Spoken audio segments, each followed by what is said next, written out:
Thank you, President Horvath and the other esteemed officials of the University of Oxford, distinguished members of the Oxford Union, other dignitaries in attendance, and ladies and gentlemen, good afternoon. I am the only 8th Division World Boxing Champion in history, having won 11 major world titles, ranging from flyweight, which has an 8-stone limit, to super welterweight, which has an 11-stone limit. My tailor has been kept very busy throughout my career, adjusting the waistband of my trunks. I have fought some of the best fighters in history, and yet I have to admit, as I stand before you, I am intimidated when I think of the kind of main event headliners who face you over the years. Sir Winston Churchill, American President Reagan, Nixon and Carter, Mother Teresa, Dalai Lama, and Sir Elton John. And here am I, Emmanuel the Pidran Pacquiao, standing before you armed with just the equivalent of a sixth form education. And in this, guys, is respect for what your group and your university represent, and a pretty fair left hook. If this give and take today were a tale of the tape, I would be a respectful underdog. But be careful, I'm not that easy to floor. When I received your gracious invitation, I asked myself, what could I talk about that could possibly interest you? What could Manny Pacquiao say that would be of any impact, much more utility to the men and women who enjoy the highest standards of instruction at Oxford? The answer came fast. I know what I should speak about, something very few among you can claim to know about: my education, certainly non-traditional, non-formal, largely unstructured. I will call it my education in the Open University of Life. It is a matter of record that I only had traditional formal schooling until secondary school, grade 12. It was only recently that I reached the university level through the alternative education program. We were dirt poor. I had to work since the age of 7 to help my mother feed my 3 siblings and me. Many days, I was lucky to have one full meal.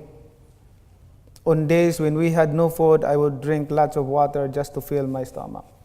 And I remember when we were young, my younger brother crying, asking for food to my mother, and my mother told us, just drink a lot of water to survive, and tomorrow maybe we'll have food.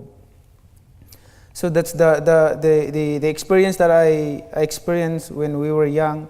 But my mind and spirit were never hungry. I read anything I could get my hands on. I even read the newspaper that my lunch or dinner came wrapped in.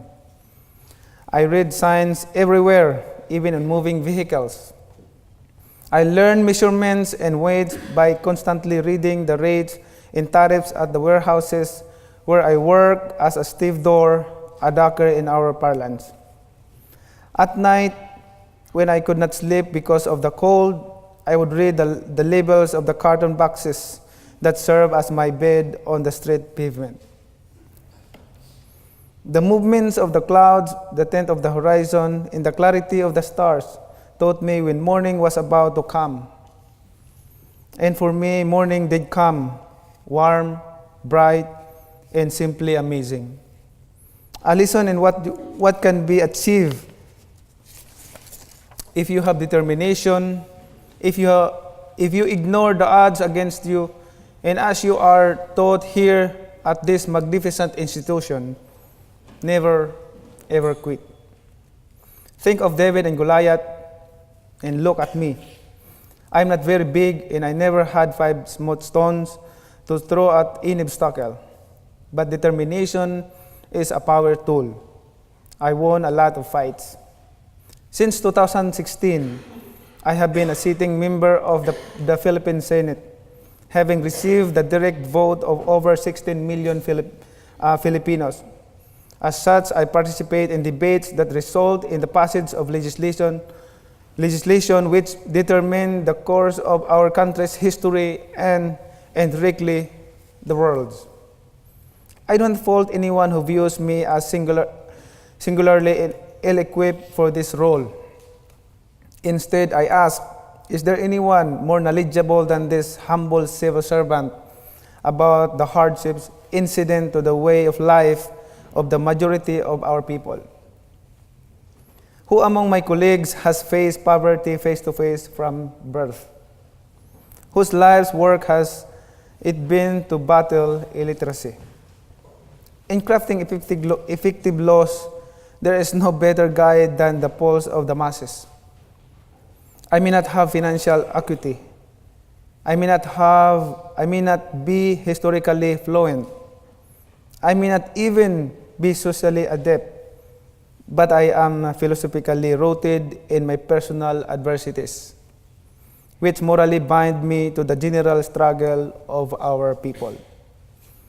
I am a fighter, and I will always be a fighter, not just because it is my profession.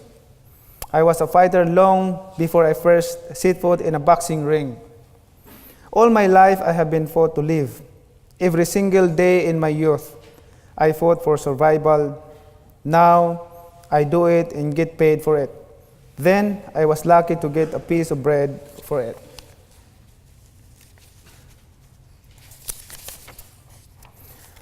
But how are my struggles of any value to the Filipinos?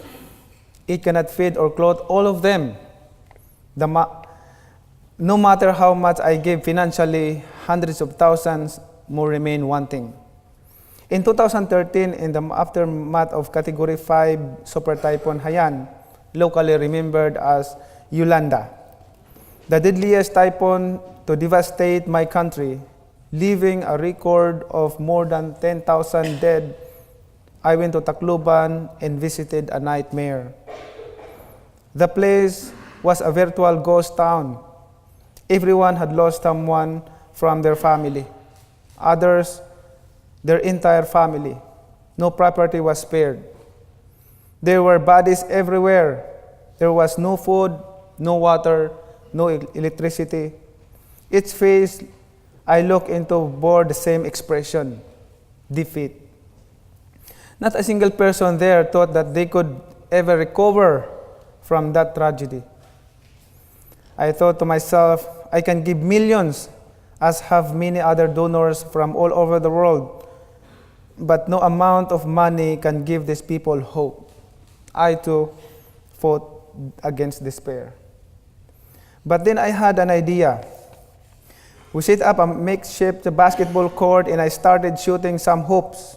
Then one boy picked up the ball after one of my shots and tried a shot. Soon there were enough of us to have 5-on-5 match, and we did. The smiles, the laughter, the hopes of joy of those boys during the game are memories forever etched in my heart. To have lost everything overnight, including parents, siblings, friends, but to still have the ability to rise above one's person loss and reach out to your fellow man,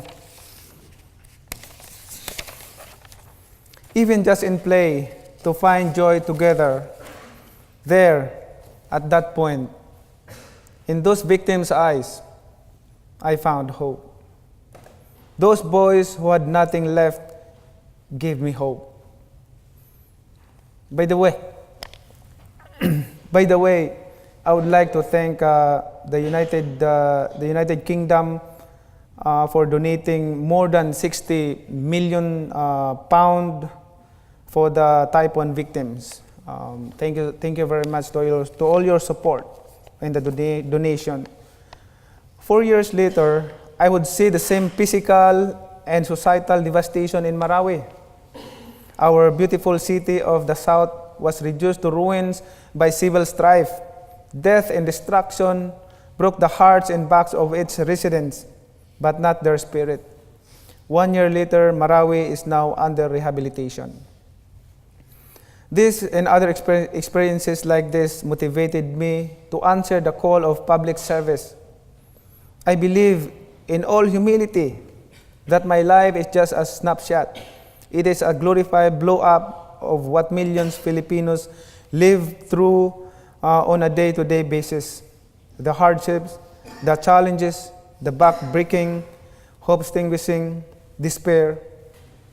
Yet, through the ashes of destruction, the Filipino always manages to rise up and fight another day. I believe that I was born for a purpose and destined to serve as an inspiration for the average Filipino in the rest of the world, to fight, to rise above adversity, to conquer and defy, and to embrace life in all its difficulties. Manny Pacquiao is the best fairy tale every Filipino could tell and retell to all generations yet to come. Manny Pacquiao's story is incredible but true. Miracles do happen, dreams do come true. Being poor does not mean one must die poor. Hard work and persistence will set you free from the shackles of poverty, but it is faith that will take you to the very top. And that is Manny Pacquiao's story. So I ask you, all of you, to never lose faith in what you can do as human being. Believe in the loyalty of the family and believe in the Almighty God. It is not easy to believe in the power of one, but I ask you to look around you, count the faces, do the multiplication, and suddenly we are a power of 50 or 100 or 1,000.